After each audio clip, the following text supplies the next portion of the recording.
Despite playing a pivotal role in the creation of the Jewish state, the United Nations has since had a continued history of one-sided anti-Israel activity. The men and women charged with representing Israel at the United Nations do not have an easy job.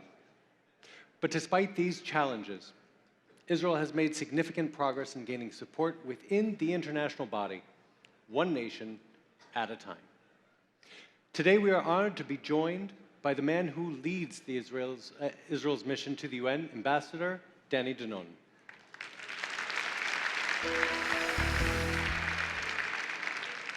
Prior to his role at the United Nations, Ambassador Dannon was a member of the Israeli Knesset, and he had served as Deputy Speaker and as Deputy Defense Minister. So, ladies and gentlemen, now, could you please do me the favor and welcome Israel's representative to the United Nations, Dannon.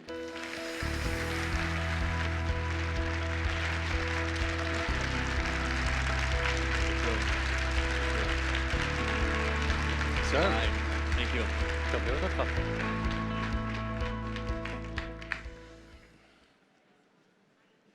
So thanks for joining us, coming down. The United Nations has always been at the epicenter of anti-Israel bias, and so when you stepped into your role, I imagine that you had to ask yourself, what am I going to do to counter that persistent bias? How did you decide to address that, and where have you been successful? Thank you, Cameron. Thank you for that warm welcome. I'm not used to it coming from the UN, to see so many friendly faces. Finally. When I entered the UN, I knew I have to go on the offense and not to play defense. And we decided to form a new recipe for winning at the UN. The combination, we have two parts. One is bringing Judaism into the United Nations. We should not be ashamed of our religion, of our tradition. So we brought Judaism into the halls of the UN. We got Yom Kippur to be recognized as an official holiday. We held Passover Seders. If you are in town in New York on 15th of April, we're going to have another Seder in the hall of the UN. It's an open invitation. We had a Tashlich service.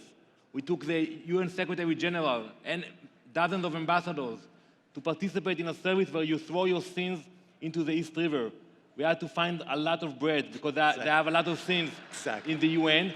But that was not enough, bringing the Jewish tradition. The second part is bringing Israel to the UN and bringing the UN to Israel. I took with me more than 80 UN ambassadors to Poland and Israel. The ambassadors witnessed the horrors of the Holocaust and the miracle of Israel. We traveled in Ir David, city of David, all over Jerusalem.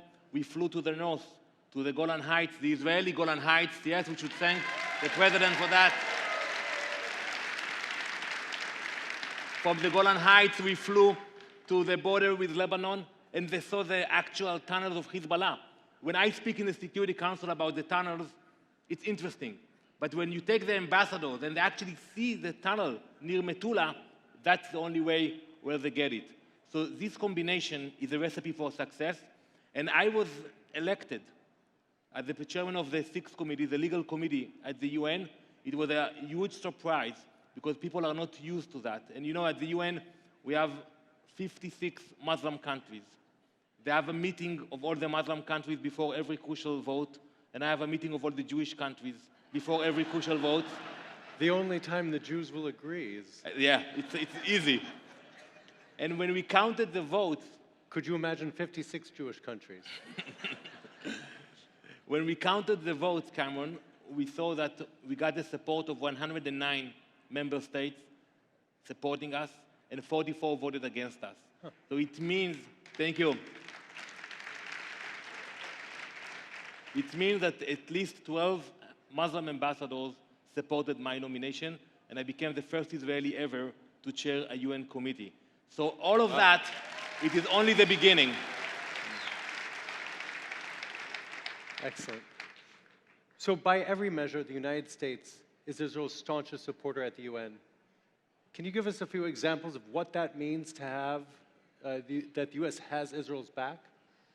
So first, we have to understand it's not about interests. It's about shared values. We share the same values of democracy and freedom. And you are all familiar with Ambassador Nikki Haley. She's a dear I think friend. you've heard of her.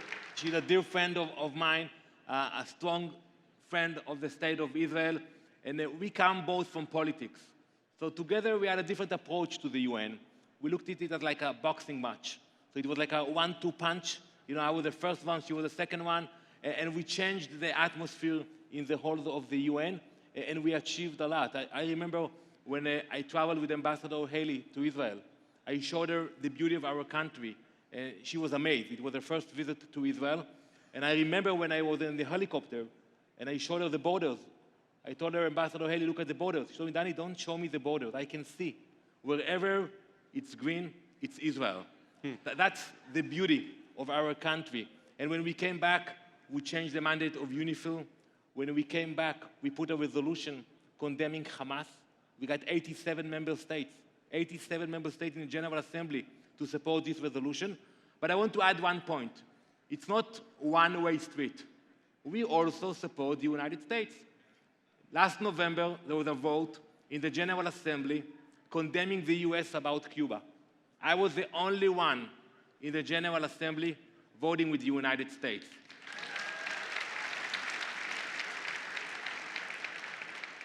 And I think today we can do more.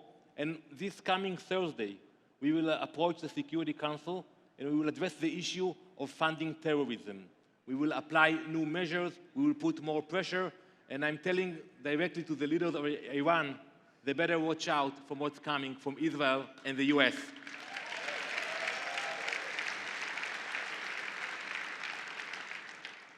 So in the last several years, Israel's bilateral relationship with a number of countries have blossomed, and that's true in Asia, in Africa, in South America.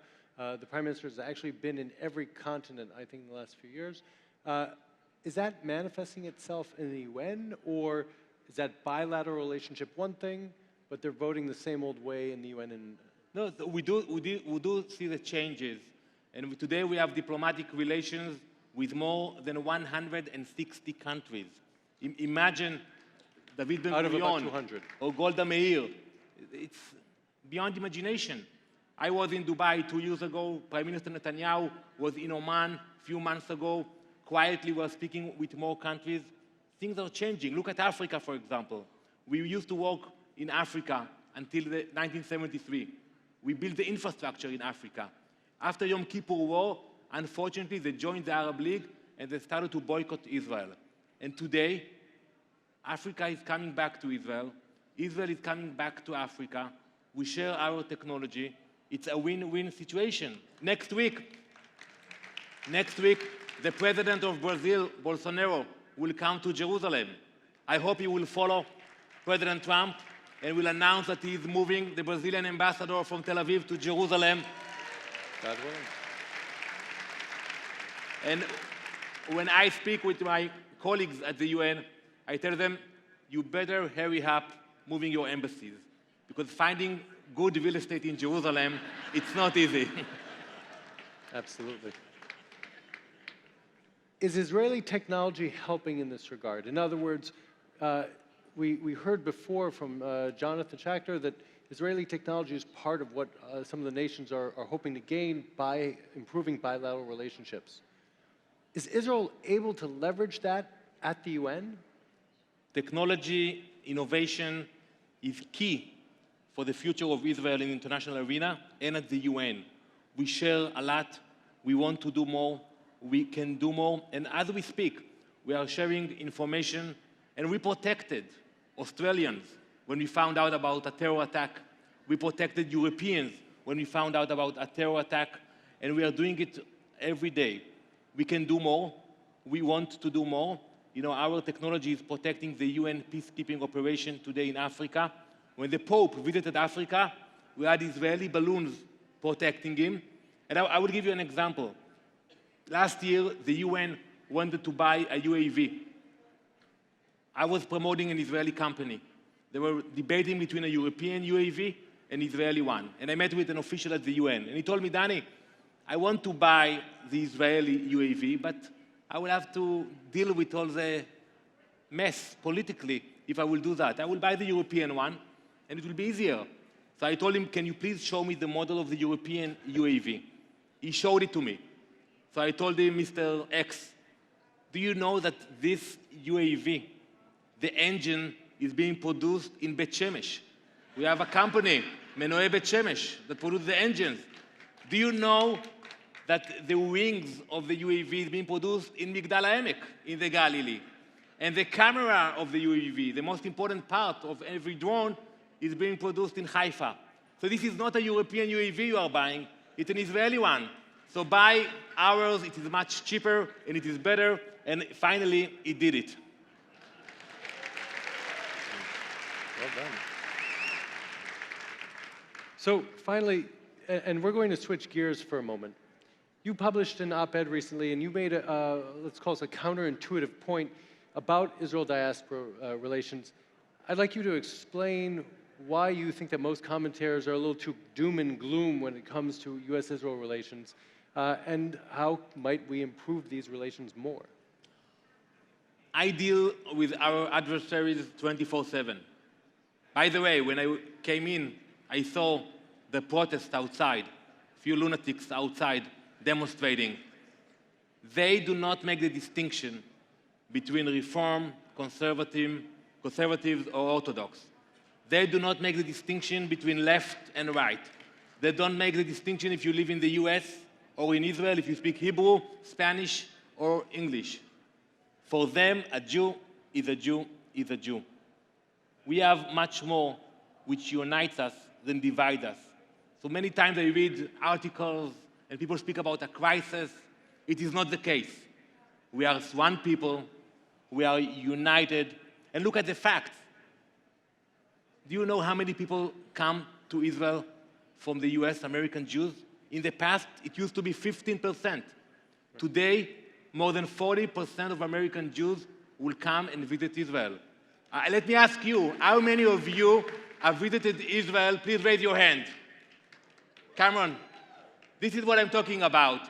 This is the unity. This is amazing what we have. And I'm telling those who are demonstrating outside, we are united, we are strong, we live in an incredible era for the Jewish people all around the world. And when I look at the strength that we have together, I'm very optimistic about the future. Israel is flourishing. We are changing the rules of the game at the UN. We are even flying to the moon. And together, yes. And what we see today, it is only the beginning. Ambassador Dannon, thank you very much. Thank you very much. Thank you. Tודה רבה. תודה רבה. Thank you. Thank you.